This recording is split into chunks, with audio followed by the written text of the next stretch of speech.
사실만 짚어드리는 팩트맨입니다. 최근 대구시와 경기 하남시가 가짜뉴스 때문에 몸살 앓고 있는데요. 맛집 목록이 확진자 다녀간 식당 목록으로 둔갑하는가 하면 확진자가 운영 중인 냉면집 이름이라며 엉뚱한 상호가 알려져 업주들이 피해를 겪은 겁니다. 확진자 다녀갔다는 허위사실 유포하면 어디까지 죄가 되고 얼마나 처벌받는 걸까요? 알아봅니다.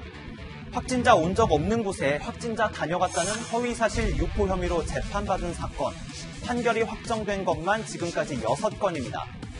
예외 없이 벌금 300만 원부터 징역 8개월의 집행유예 2년까지 선고됐습니다. 단체 채팅방이나 인터넷 카페에 지어낸 이야기를 퍼뜨린 경우가 대부분이었고요.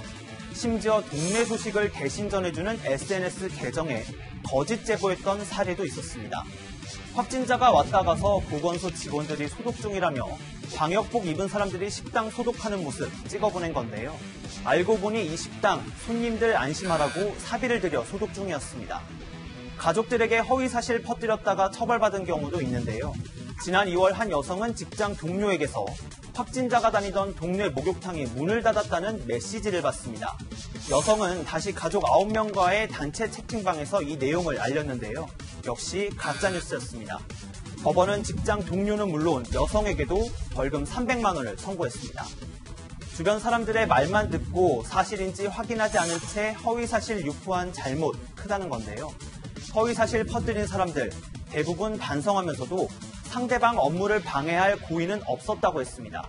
하지만 법원은 고의 없었다 해도 유죄를 인정했는데요. 인터넷에 허위사실을 올리면 빠르게 퍼져나가는데 다른 사람이 업무에 방해받을 수 있는 점 미리 알 수 있었던 거죠. 가짜뉴스 퍼뜨리면서 실수는 있을 수 없다는 게 법원의 판단인데요. 피해자와 합의했더라도 처벌은 피하지 못했습니다. 이 밖에도 궁금한 점은 팩트맨 많은 문의 바랍니다.